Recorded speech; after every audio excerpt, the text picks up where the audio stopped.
There is so much I want to talk to you about today, but I really am interested in electric vehicles. I bought a new car in 2006, and I was positive it was going to be the last gas-powered car I drove, but 9 years later, almost a decade, and it's still not a mass market thing. How close are you guys getting? Well, Greg, we're actually getting very close now. We have come through a year of crash testing. You have to do that for all the regulators in Washington, D.C. Right. And now we're ready to open the export market. We'll be shipping out a completely knocked down truck that our customers can put together in a foreign country and distribute in their market. It's good for them. It's good for us. It gives us practice making trucks, which is what every company needs. It gives them a much price reduced vehicle that doesn't use any fuel, so they can sell it into their markets. A couple of the markets that we're entertaining right now, they're still spending $6.40 a gallon for gas. Wow. Plus, our trucks have integral solar recharging. So if you don't have a power supply to plug the vehicle into, which you can use an ordinary wall socket, or the high-powered sidewalk chargers that you see around town now, or just leave it in the sunshine and it'll charge itself up. Wow, that's pretty awesome. That multifaceted approach is definitely one that's been kind of lacking from the electric car community. But I guess I'm kind of curious, would you say that technology or bureaucracy has been a bigger obstacle for you in this realm? Well, there's no competition there whatsoever. We've been in business now for 9 years. We have overcome one technological hurdle after another: weight, wind resistance, bearings, controllers, batteries. We've worked through all of that. And during that 8 years, the bureaucracy of the EPA and the Department of Transportation that we have to work through has grown 10 times in size. Man. Yeah, that's such a bummer because this, of course, would be great for people, but it seems like, I mean, would you say that the auto industry lobby is behind a lot of that? I absolutely would. The thing I've become convinced of is that the Environmental Protectionist Agency works for the oil companies, and the Department of Transportation works for the major car makers. Their job is to keep competition out of the market, which they do very effectively. Hmm. Yeah, that doesn't surprise me at all. I feel like we see the same thing with the FDA. Every drug that has had to be recalled because a lot of people have been sick or killed or injured, I mean, it was first approved by the FDA. And so that's not a stamp of approval all the time that I think is really that valuable. Well, that being said, a lot of the drugs that some people would probably be injured by would help other people, and they take 10, 15 years to come to market. In the meantime, thousands and thousands of people die that could be helped by that drug just because of the bureaucracy. Right. That is another great point. So, as far as your company goes, why aren't you guys getting the same attention as, say, Tesla Motors? Well, the difference is Tesla was founded by some of my acquaintances in the business, smart guys. They did a good job converting the Ford or the Lotus over to electric. And they had an idea to use computer batteries to power their vehicles, which is now vastly outdated technology, but they still use it. What happened when Elon Musk did his hostile takeover of the company and fired all the original founders is he asserted his ability not to sell cars, but to sell stock. And he's done really, really well at that. Tesla is still a very, very small car company. We will pass Tesla up in our second year in business as far as sales of individual vehicles, because our vehicle costs about a third of what his costs, and we're a pickup truck, not a sports car. Yeah, that's interesting. I'm definitely skeptical any time that the mainstream media gives anyone this much attention because, of course, we know that they're bought and sold. So I kind of feel like, they're putting up a false god in front of us, so to speak, in terms of the electric car community. But then you got, you guys are doing some work and it's a little more under the radar, at least as far as the corporate media is concerned. And I definitely think those are the places you got to look. Wherever they're not putting their spotlight is probably where, you want to put yours. Well, the difference is that we sell trucks and they sell stock. Right. They need to have a high profile. They need to have press releases every day. They need to have great stories out there. And I will give it to Elon. They tried to destroy him for sure. We thought he was done 2 years ago when the short traders had about 40 million of his shares out there, and they were just destroying the company day by day. Elon had put probably a little better than $40 million of his own money in the company, which I laud him for. That was really a great move on his part. Mm-hmm. The other thing is that the short traders ended up getting caught because what they tried to do was make the stock continue down, down, down until the company delisted. And they took a reporter from Time magazine who drove the car, abused it for 5 days, and then it finally died on him on the turnpike. And he wrote an excoriating article in Time magazine about his personal experience with the Tesla S. So Elon's technicians flew out there, got the black box out of the car, downloaded the actual driving history of the car, discovered that this newspaper guy or this magazine guy from Time magazine had completely abused the car, drove it at 100 miles an hour, drove it with the heat on, with the windows down, didn't charge it for 3 days at a time, and still the car exceeded its design criteria. Wow. So Elon has a great PR network. So he released his version of what happened, and the stock did about a 9% jump. It jumped about $2. It was just enough to catch the naked short traders without stock. They had to get that stock and deliver that stock before the end of business, or they lose the ability to trade at the exchange. Mm-hmm. Well, the stock went from about $22.50 to $180 in less than a month. And it cost one bank that was doing it was Citigroup. They lost close to $1.8 billion on Tesla stock. Wow. And it couldn't happen to a nicer bunch of guys. In the meantime, Elon sold treasury stock into the market, allowed himself to bulk the company up in cash. He paid his Department of Energy loans, which they were killing him on. They were slow with disbursements, killing his cash flow. He was in running danger of not being able to make payroll. He paid the DOE loans off 9 years early, gave them the high sign, and said, I am never coming back. So he saved his company, and he saved himself by that move, but he was extremely lucky. The other 11 car companies that went public that tried to build electric vehicles all went broke the same way. Well, we didn't go public. We stayed private. So we weathered all of that, and we survived. Nice. So that point you make about him selling stock is pretty telling. I mean, it makes a lot of sense. I guess maybe an example of that would be asking you your thoughts on this Tesla home battery. I mean, is that a real game-changing advancement, or is that kind of a baby step with savvy marketing behind it? I don't think it's going to be a big seller. I just don't think people in this country experience blackouts that much. Now, in a third world country where you have power, between 6 o'clock and 9 o'clock at night, and the rest of the time you have no electricity, it might come in very handy because you might have to run something at noon and you don't have electricity. But Americans don't really think that way, not with respect to their homes. I have been trying for years to get people to look at building homes with 2 grids in them.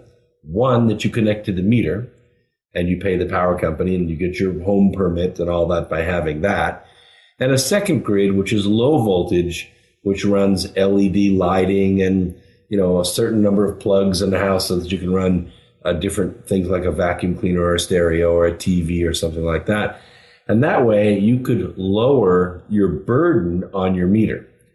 You would actually make more money by reducing your demand on your meter than you would selling the energy back to the grid.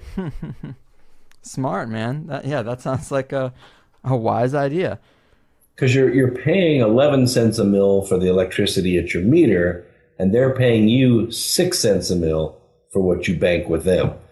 So why not just supply your own 11 cents per mil electricity and not use theirs? Yeah, absolutely.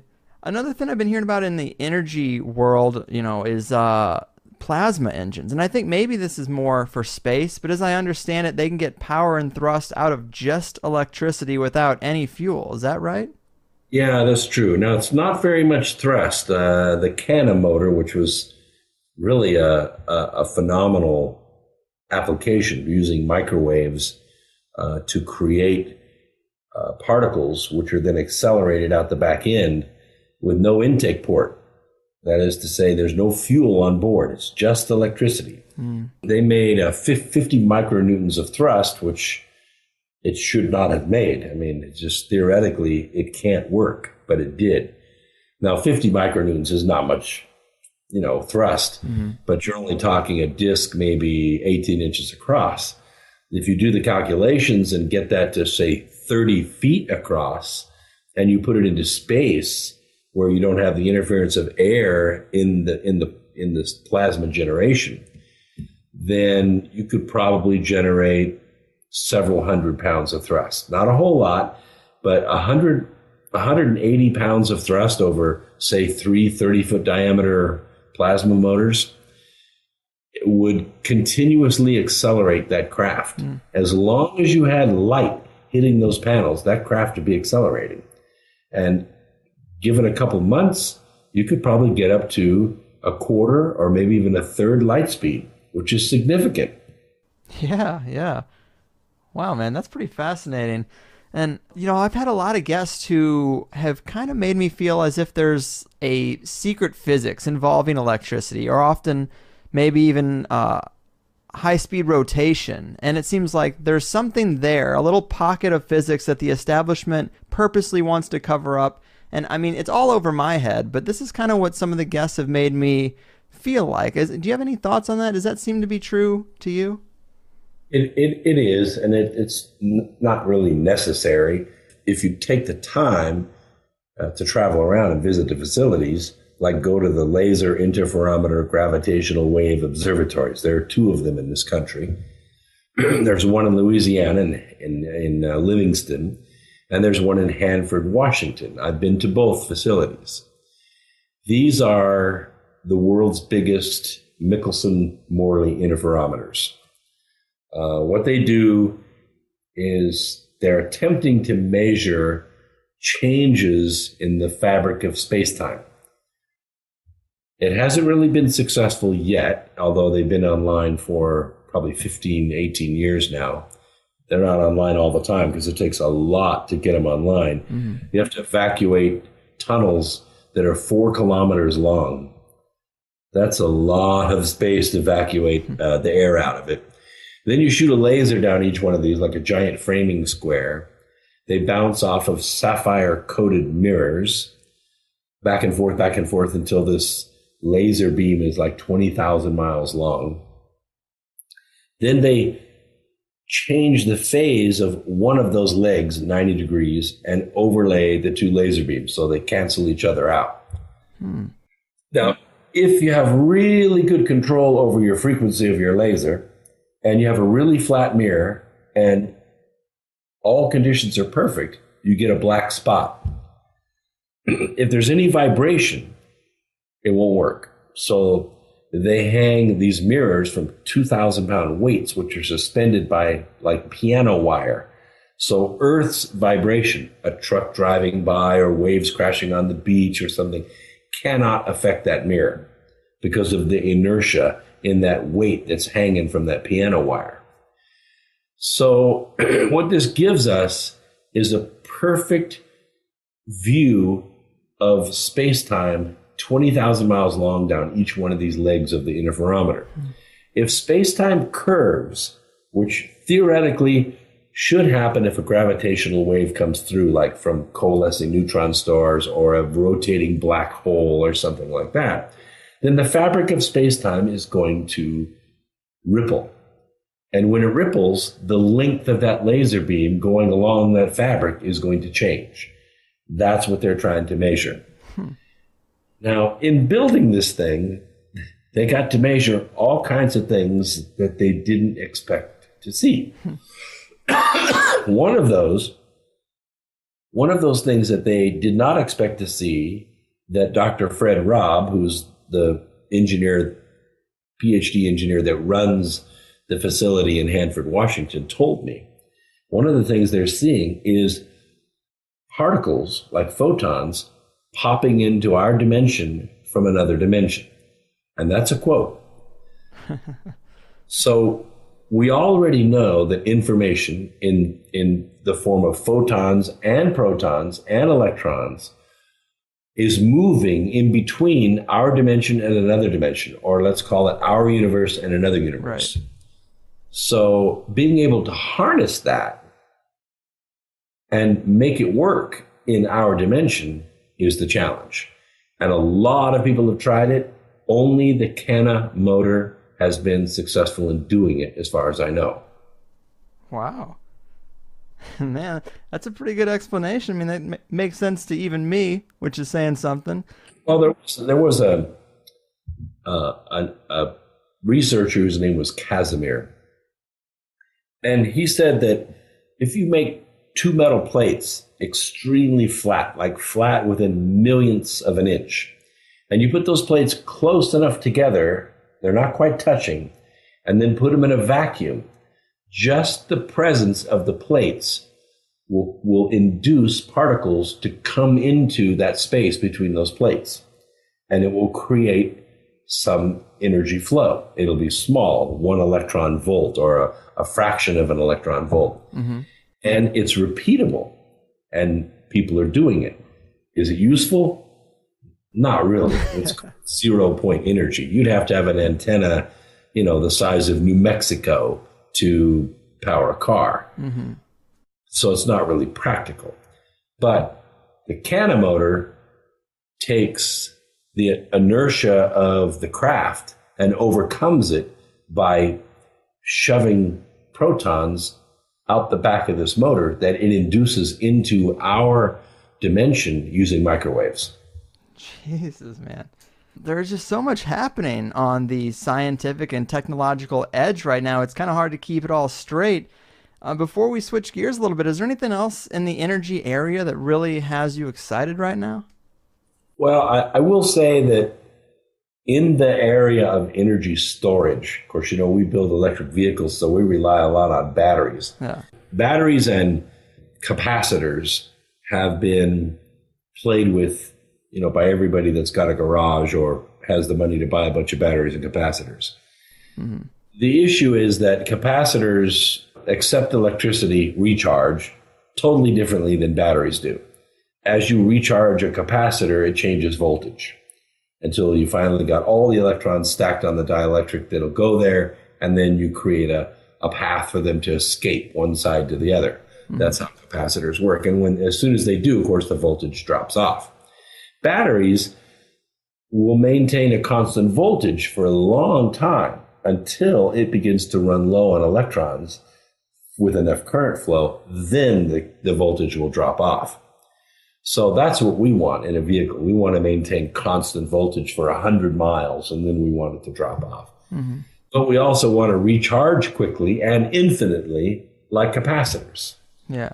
So I think the frontier for us, and it's going very slowly, way too slow for me, is to hybridize capacitors and batteries into one unit. Something that will maintain a constant voltage, but will accept instantaneous charge like a capacitor an infinite number of times.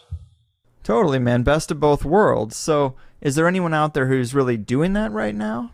Well, lots of people are trying. There are some new compounds. Graphene is something that's been played with for, I don't know, maybe 50 years. But making a graphene film has only been successfully done in the last 2 years. And it was done on the university level, which is sometimes terrible for industry because a lot of the processes are accidental. They're not very well reported. The technology is not very well protected, or it's overprotected. And it's not really industrial in scale. The first ones that they made on a CD disc using the laser for the CD disc to cure the graphene film. Of course, you have to, listen to the whole 700 megabytes to get it to cure, which is very, very slow. But at least it worked. And then it's very thin. It's only 1 or 2 molecules thick. That's not really useful. We need something that's much thicker, that can take a lot more charge. And so the processes just have not been scaled up yet. And believe me, Greg, nothing would please me more than to have $1 million in a lab over here and start scaling that technology up. But it just isn't out there. Yeah. We are at a terrible place, a worst place I've seen in my lifetime, or that I've even read about, as far as really developing new technology in the United States. It's awful.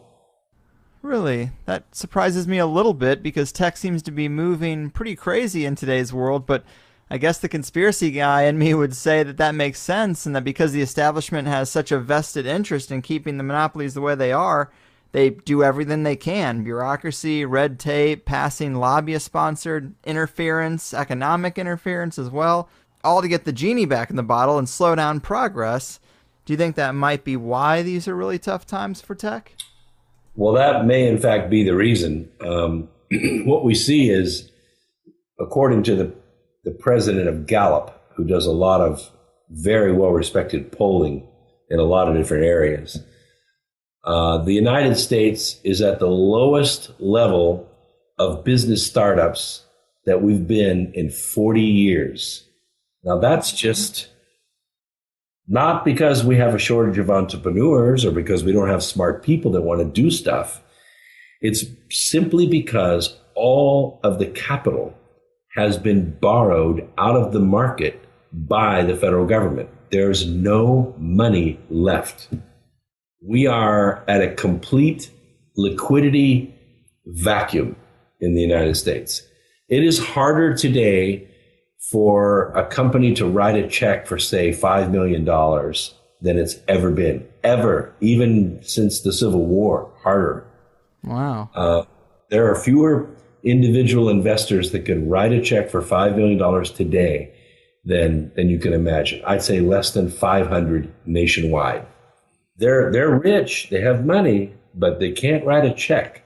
They have to go sell some stock or sell some property or sell some gold or something, but there's no liquidity in the market. And this is a very, very dangerous place for a country to be. We are so vulnerable right now. I cannot explain that in extreme enough terms.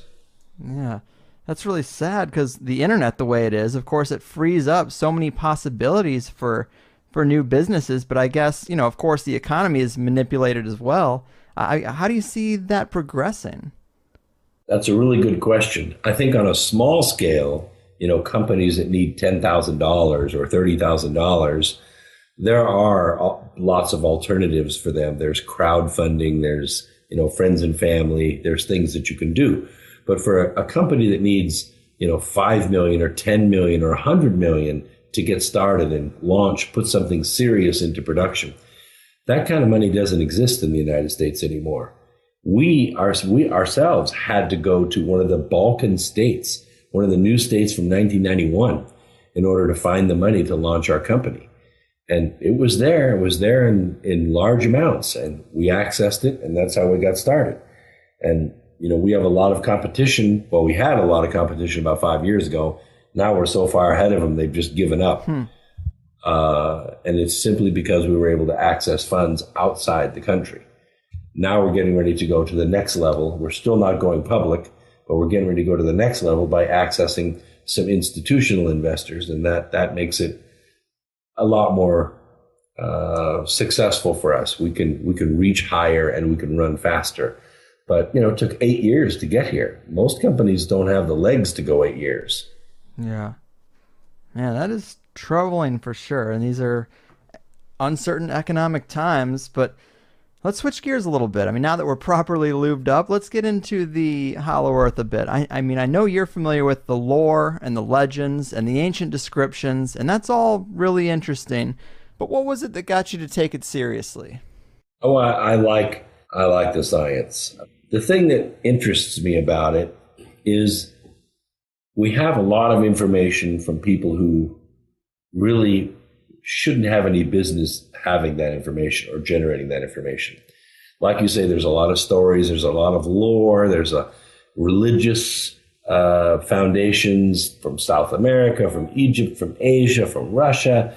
It's phenomenal how many people, how many cultures on this planet have a deep tradition that they are somehow connected with the inside of the earth. Mm-hmm. And the fascinating thing for me, when someone handed me a book, and I believe it was 2002 or 2003, we were writing the first volume of the Arc of Millions of Years. It was published in 2004, so we were definitely writing then. And it was about the Hollow Earth, and I read it, and I thought, wow, that's amusing, but there's no way it could be real. I put it on the shelf and forgot about it. But after the book came out in 2004, it was a pretty good success. We were able to travel and go take some of the photographs for ourselves instead of using other people's photographs and paying license fees.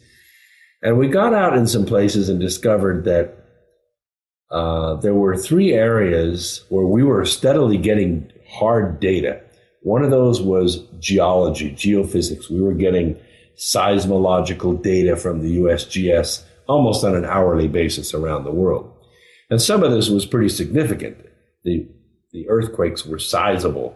And when you have a big earthquake, it's sort of like doing a CAT scan of the earth. The vibration thumps on one side, it goes through the planet, and it's picked up by listening stations on the other side of the planet. Well, the delay in those vibrations and the direction of those vibrations can generate a sort of picture of the inside of the planet. Like when you're doing seismology in the oil fields, you blow up a charge of dynamite. Those vibrations go down to the earth, bounce off the strata, come back up to geophones, which are stretched out for a mile or so above the ground, and you get an image of what's underneath you. Unfortunately, the USGS did not have the funding or even a program to coordinate all that information.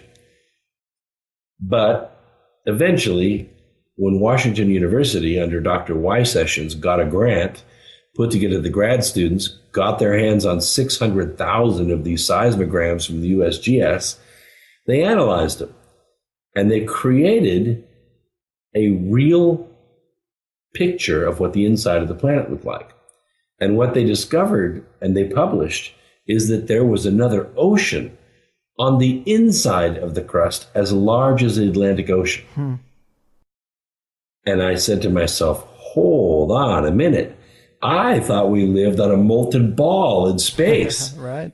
I thought we lived very precariously on tectonic plates, and we floated around on a big pool of molten lava like cornflakes in a bowl of milk. That's not the way the planet's made. So I started investigating it again. And this time I found a lot more evidence. It didn't necessarily prove the Earth was hollow, but it definitely proved it wasn't made the way I was taught in school. So the other thing that we noticed about these sciences is they don't talk to each other. Geologists don't talk to cosmologists. They don't talk to oceanographers.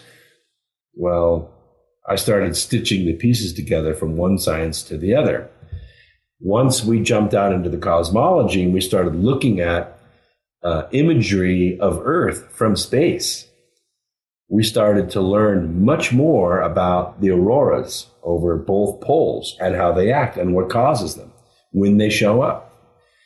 And plotted that information against things like the solar wind, solar flares, magnetic filaments, this kinds of stuff.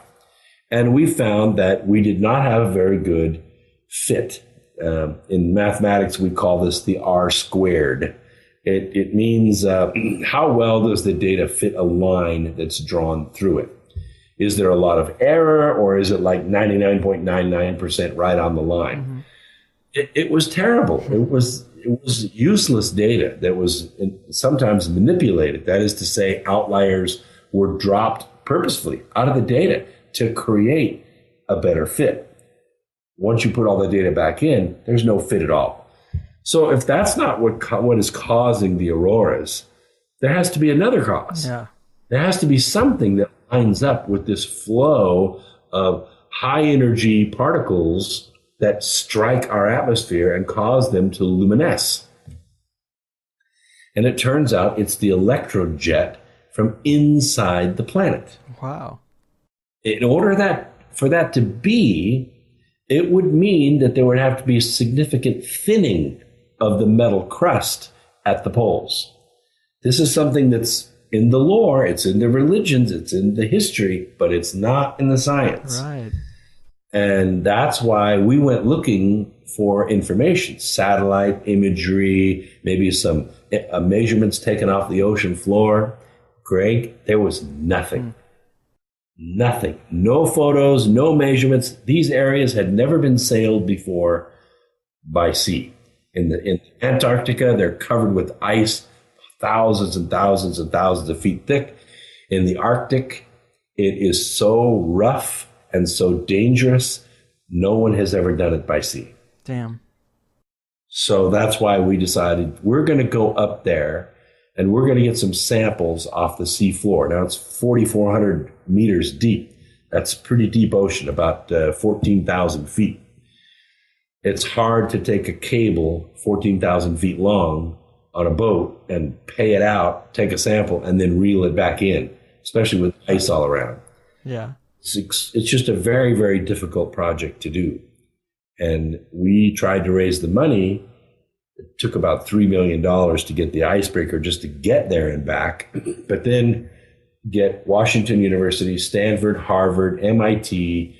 We had a group from Cambridge that was interested in coming.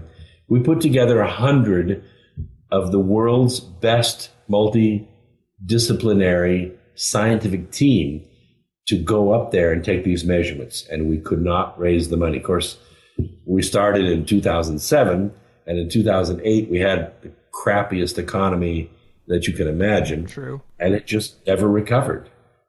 We just couldn't raise the money to make this project happen. So earlier this year, in February, we did the first documentary about all these voyages that I've done, all these strange pictures that I've taken and evidence that we've collected for the History Channel. Now, it hasn't aired yet. I think it's going to air next month. But it was so good that we're getting ready to do a small mini-series, like 3 days of airings, because there's too much data to look at in one program. And this is really the first television documentary that's ever been done on Hollow Earth. Right. It should be really significant, and maybe we can get enough interest that we can get this money together to rent this ship while it's still floating. I think it's going to be decommissioned in 2 years, and we can make this voyage. Man, that is so interesting. I remember hearing you on Coast to Coast talking about it several years ago, probably around 2007, maybe around up to 2009. But yep. I was so excited and interested because I'm just like, here's the guy who actually is like, look, it's not like we're talking about going to Mars. It's up there. I mean, I know it's not the most pleasant environment, but they are talking about going to Mars, but they're not talking about going to the Arctic to see if we live on a hollow planet. Right. Yeah, that's a great point. So did you face any real resistance on trying to do this outside of the financial obstacles? No, not really. I mean, we did from the esoteric community. All the scientists were ready to go, but of course, scientists pick crumbs with the sparrows. We have no money. It takes grants, and you have to access pretty large foundations to be able to get those kind of grants. We formed a nonprofit. It wasn't at all financially successful for us. Either we were really dumb at running it, or we just there just wasn't the money for this kind of project. But the opposition that we did get was actually inside the Hollow Earth community from other so-called Hollow Earth experts. That's interesting. They wouldn't actually make the threats, but what they would say is, if you go up there, you're going to be blown out of the water. You're now on a list of people that are being investigated by some secret government agency, and that's just not true. We go to Washington all the time. Nobody's investigating us, I can tell you that. They might think we're a little bit spooky, a bunch of crackpots want to go up there in the roughest, most violent seas on the planet with icebergs the size of houses, and I guess we are. But, the data needs to be collected. We need to stop guessing. Absolutely. I mean, I'm a little curious if when push comes to shove, if you wouldn't be stopped by some military envoy or something, but... There's no military envoy above the 85th parallel, I'll tell you that, unless it's under the sea. And they're not going to come up close to the surface. I guarantee you they'll stay 500 feet under the waves. You don't want to risk a $250 million submarine getting hit in the top by an iceberg. Fair. So I did hear one interesting little saga. Didn't you have something going on with a missing production company that you were working with along the way? That was pretty strange. We were contacted by a Park Avenue production company. To get on Park Avenue and be a production company, you usually have to have some credibility. It's not just an address that's going to get you that fame. You got to get the fame first. So they contacted us and really thought that they could put the money together to make this happen. Of course, they wanted the exclusive rights to film, which I didn't have a problem with, because this is kind of a cross between Survivor and the Kardashians, in the sense that you have 100 scientists from all over the world speaking different languages. Some of them probably get seasick, and you're putting them on the same ship 500 miles from rescue in 24-hour-a-day light, and you're stressing at them as hard as they've ever been stressed for 15 days straight at sea. And to have cameras running 24 hours a day, filming not only the interpersonal relations, but also the challenges at gathering the data with film, with water samples, sea life samples. There would be discoveries made every 20 minutes on this voyage, because these waters have never been tested. These seas have never been seen by human eyes before. And we were going to see things that we'd never seen before. Now, we might just see whales and ice, but there might be other things as well. And we were prepared to record all of that. And they were excited about that. And we were too. So they had their board meeting. They decided to fund us. And then the communication went dark. Nothing. No emails returned. No phone calls returned. So I thought, well, maybe it just wasn't that exciting to them. Maybe they really saw how much it was going to cost and they backed off. So just for giggles, I went to my Facebook, and because I have a few thousand people on there, and I said, listen, does anybody live in New York?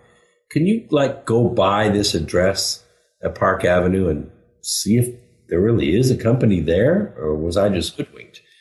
And about an hour later, well, maybe it was 2 hours later, I get this note back. Went by there. The company is there, and the lights are on inside, but there's nobody there. Coffee cups on desk, laptops sitting open. It's just like everybody left, just gone like that. And I thought, well, that's really strange. And they went back, I think one other time about a week later, and it was the same way. It was like everybody in that place was evacuated and never came back. Who leaves their laptop open on their desk? I mean, you take your laptop home, or you close it down or turn it off or something. People just left. So I thought that was very, very strange. That's definitely odd. But man, that would have been a reality show I would have loved to watch. All the drama and the education in one package, that would have been sweet.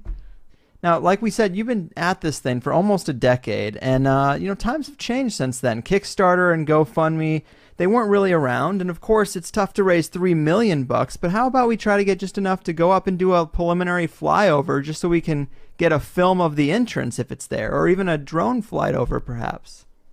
We have discussed that. There's not enough range for a flying drone to do this unless it's solar powered. Mm. And the sun is so low up there, even in the summertime, you're not going to get much energy from it. There would be a way to do it with LTAs, with lighter than air. If we could, and we're working on a design, develop a helium balloon that would go up to a certain altitude and stay there. It wouldn't just keep going on up to 100,000 feet, because once you get above about 7,000 feet, you're not going to see anything. It's going to be completely whited out with clouds. Okay. So we need something, and we probably need like a dozen of them. We would launch them in prevailing easterly winds. So they'd be blowing from west to east. Of course, they can't communicate. They can only record. So you launch them, and then you have another crew, or you go back to the port and fly over to the other side and wait for the balloons to come across. And as they come across, then you shoot them down and retrieve them. And that can be done a variety of different ways, and it could be done affordably, and then download the information from the cameras and see what you see. And we were actually talking, that's one of the 3-day series we're talking about with History Channel right now, is doing these LTAs. Each one would probably cost $10,000 to $15,000 for hardware, and then it would probably take that much to get them in position. And I think we could use grad students, which are basically slave labor. They work for hamburgers. And then we could collect the data and see what we could find. And that would be a good pilot. We just have not spent any money yet, just beyond the actual feasibility study. But we're talking about $150,000, maybe $180,000 to pull something like that off. Right on. Yeah, that's not too bad. That's doable. That's something that you could do on GoFundMe or Kickstarter or something like that. I just haven't put the project together yet. I've been working on the car company so hard, I just haven't looked up. So, and that's got to be cheaper than if you and I just wanted to go out and hire a private pilot just to fly us over to get a good shot of the supposed hole. I mean, that would have to cost more than $150, wouldn't you think? Yeah, it was too far too. In order to go that far, you'd have to take a jet, turbo. That's out of turboprop range, and the only jet that we spoke to was an old 727. It definitely could do it. He just wouldn't fly any lower than 17,000 feet, so we didn't do it. Right on. So I have people who write me and they're like, hey, I really like the show, but you keep going on about this hollow earth thing, and I just don't buy it. And I've had people tell me that they've taken flights from one side of the globe to the other that has flown over the North Pole. And I mean, do flight paths go over there, or are they just so high above the clouds that you wouldn't see it anyway? No, they don't go that high. I think the highest flights go up to about 76. I think it's 76 or 77 degrees, which is pretty high, but we're going to 86. That's way over the horizon from where you're flying those commercial jets. I've flown back from Korea, China, Japan, and I know what they're talking about, but they don't go that high up over the North Pole. Right on. Now I got something to say to these people. So do you think that, I guess you have a pretty good idea of where the hole would be. Is it closer to the true north or the magnetic north, or do you have a particular longitude, latitude you expect to find it? We have a particular latitude, and it's been digested by our team to be 86 degrees north. 143 east. And I, believe me, been to lots and lots of shipping companies and cruise companies and ice-rated hull companies. No one will go that far north except for Murmansk. Murmansk will go that far. There were 3 ships that could do it. I think they're down to 1. I think it's just a 50 Years of Glory that can do that high right now. The Yamal's been decommissioned.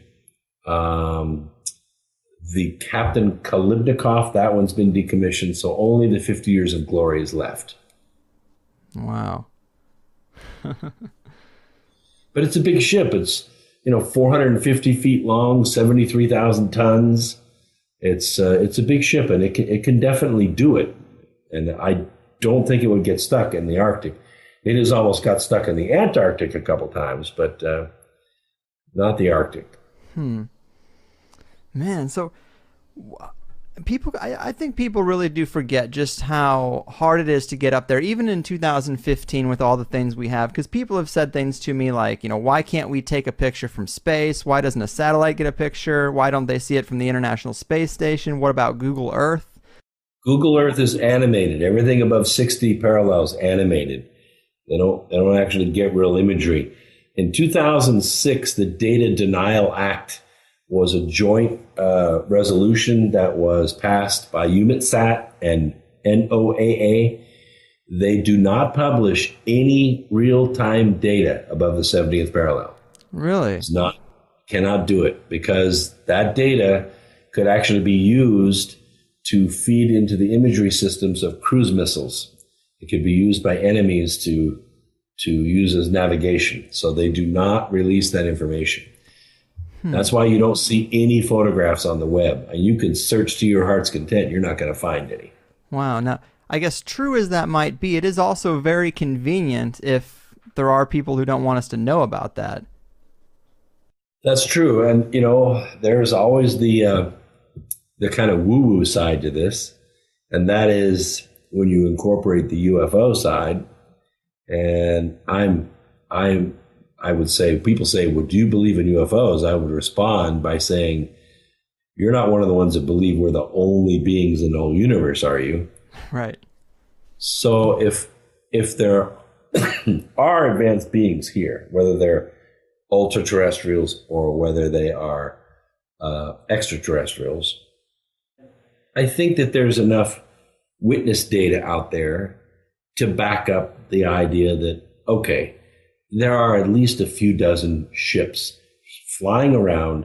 And one thing we know, Greg, they are as present as they want to be. Yeah.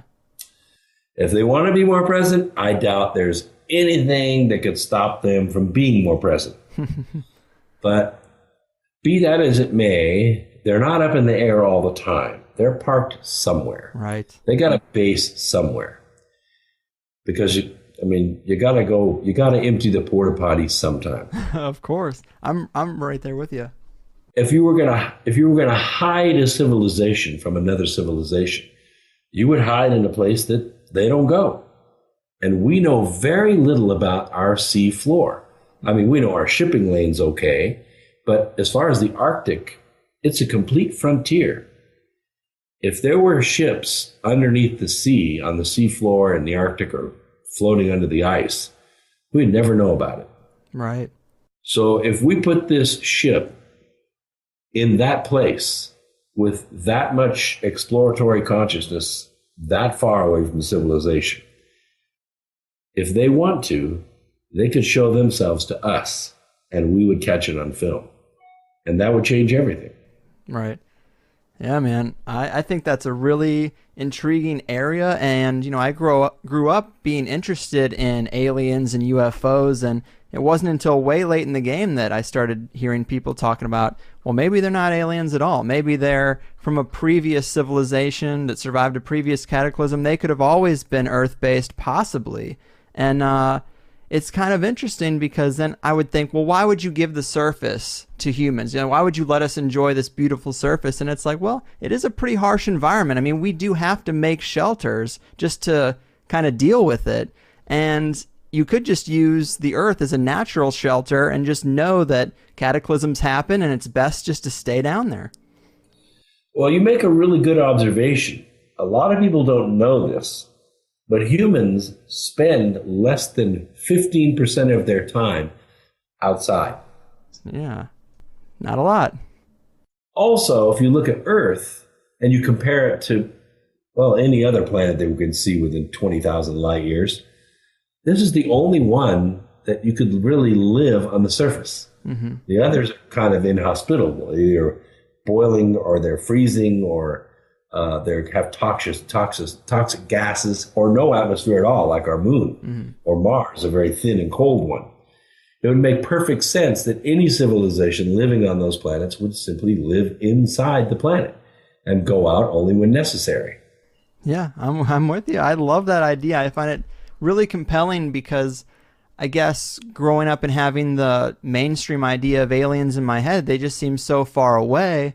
And then to go to the polar opposite of that with this idea, they're right there. They could be right there all the time. And there's actually something slightly more disconcerting about that. It makes it feel like maybe we're not even the apex creature on our own planet. And I just think that's a really interesting thought exercise to go through. And another interesting point about that is, even if they aren't from here, when we occupy a country like Iraq, we don't bring our troops back and forth every day. You know, we station them nearby. So why wouldn't beings from another galaxy perhaps do the exact same thing? That's a good question. You know, relative to other animals with longer lifespans than we breed like rabbits. It doesn't take us very long to fill up all the available space. Right. A being that's been here that long, that's living in limited space, has learned either how to live a very long time or how to control their population. Mm-hmm. So we're probably not very well respected in that regard.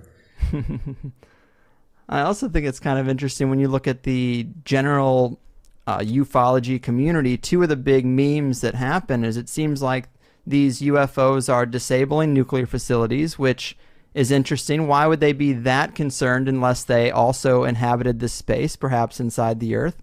They're going after the weapons, not the power generation. Right, right. And the weapons would be a threat if, you know, they also inhabited the same space. Well, we've blown off over 2,600 of those things. So I guess we've pretty well trashed the space. Well, that's true. The other meme that's popular is genetics, of course, you know, the abduction phenomenon and people having some type of genetic manipulation. And it kind of makes me think that if they were from Zeta Reticuli or the Orion Nebula, wouldn't they have, if they had the technology to get here, a pretty damn advanced genetics program? Because ours is actually pretty good and we're still stuck here. And also, why would their genetics be 100% compatible with ours? It just makes me think perhaps if they were surviving from a previous cataclysm down inside the Earth, there might be more reason to be doing that kind of genetic stuff. Well, there's no doubt about it but I talk this over with my friends all the time. They say, well, what about, you know, hybrids? What about generating other possibilities between humans and someone else? Yeah. And I say, well, look, all that's possible. But then what spirit actually inhabits that body? I mean, it's not like a horse and a donkey having a mule. Mm-hmm. We're talking about something that's a good portion human, but then is it going to be sentient, intelligent, or is it going to be an ape or an animal? What spirit is going to inhabit that? It has to come through, you know, a human womb in order to access the human spirit. Mm-hmm.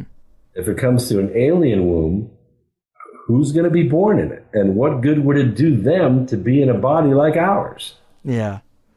Yeah. I think that's compelling stuff. I also think you can compare it to, if you consider the Greys or aliens to be kind of a cultural overlay of a phenomenon that might have gone to, you know, might be way older than even we know. There's a lot of Irish lore about beings down below, elves, gnomes, leprechauns, and a lot of the stories of these things involve taking kids in the night and stuff like that. They involve being associated with royalty. And it's also funny that, you know, Great Britain and Ireland, these areas where these stories come from, they're islands. So if you did have some type of surface farm going or something that you were working with, you know, beings up there before we developed all this global travel, you would put them on an island. And so these stories are interesting, and they could be connected to the stories. We now call them the grays because we have a scientific mind instead of a fantasy mind, but they could be kind of the same phenomenon. It very well could be. I think the grays, from what I can understand from the UFO community, they're more like a biological robot. Yeah. They just kind of follow orders and do a task and run a program. They can't really think things out. Yeah, I do hear that too. And perhaps if they were just some worker bee for some other being, that other being who actually runs that might actually look a lot like us. And they kind of remain in the shadows. So all we really see is these weird, biological entity things. Well, they're no match for, a person with a Glock. Worry about that too much. And they realize that too. They're frail compared to us. Mm-hmm. If they don't have some kind of mental lock on, but that's why they allegedly take us one at a time. Yeah. They'd have no way to protect themselves against a group of 100. They can't control 100 people. Right. It is wild, and I do love speculating on that stuff, but it's really tough to get any kind of answers. But you hear the rumors and you hear the whispers, and there's something going on to some faction of the population.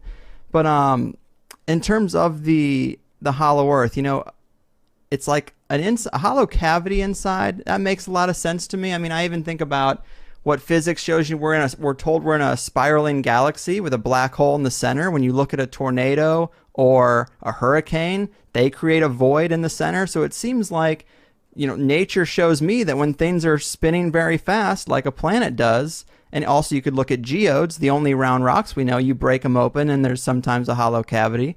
It seems like we have a lot of examples that show that things that are spinning at a fast rate create a void. And that, that all makes sense to me. But then they get into the idea of an inner sun of some kind. And that is hard for me to wrap my mind around. Do you think there's any kind of light source down there? Yeah. Actually, we watched two studies. One was done in Cambridge, and it was done in Japan. And the spectrographic data came back from their measurements that the core of the Earth was a single iron crystal. And that's quite possible. But they recorded the temperature at 5,000 degrees C. And that's where the theory fell apart, because the crystalline form of iron that they're talking about cannot exist at that temperature, not enough energy. So the experiment was duplicated at Cambridge with a U.S. lab helping them. They created a diamond anvil. This is a point at which they could apply so much hydraulic pressure that they could duplicate the pressures on the inside of the planet. They then could shoot a laser at it to get it to the right temperature. Once they reached 6,000 degrees C, the iron crystal was stable and it was putting off a beautiful white light. So that made sense. If we have an iron core and it's at 6,000 degrees C, which by the way is the temperature of the sun, then it puts off a white light. Now the difference between that light and the light we see from our sun is that this is an electron light. That is to say, it's made by electrons falling from upper orbitals in the molecule to lower ones. The light we see from the sun is from fusion. It is the energy released when you fuse two hydrogen protons together to make helium. And it puts out all kinds of frequencies which fluoresce with other things, namely our atmosphere, and it creates the diffuse light that we see. But it's also very harmful to us. The light put off by iron inside the crust would not be harmful. I'm not really sure how photosynthesis would work with that wavelength of light, but it would be visible and it would provide enough heat to sustain life inside the planet. The other difference is that our sun sits in a vacuum 93 million miles away from Earth. The core of Earth, if there is a void there, sits inside of an insulated pocket of atmosphere. There is no vacuum. So it'd be interesting to see how something that's 6,000 degrees C, that's say 1,200 miles away behind air, would be insulated from the surface. So it wouldn't cook the surface. It would be insulated from it. We only have about 5 or 6 miles of atmosphere above us. So you don't think it would be too hot in there to support life? No. I will say this. If there is a void there, I don't care what the temperature is, there will be life. Yeah. Man, Brooks, this has been amazing. A real pleasure. I feel like we covered a whole lot of ground. Would you like to tell the people about X Squared or anything else you got going on or that they should know about? Sure. X Squared Radio is every Sunday evening from 8 to 11 on the Truth Frequency Radio Network. It's free, and the archive is free for 6 days after each program. We have exciting guests. We talk about in-depth subjects and all kinds of science, including political science and economic science, and you'll probably enjoy it. So tune in sometime. Very cool. Awesome, man. Well, thanks so much. Hopefully we'll get the evidence of that hole soon enough. But until then, take care of yourself. All right, man? All right. Thanks, Greg. All right. Have a good one. All right, freaks and geeks. There we have it.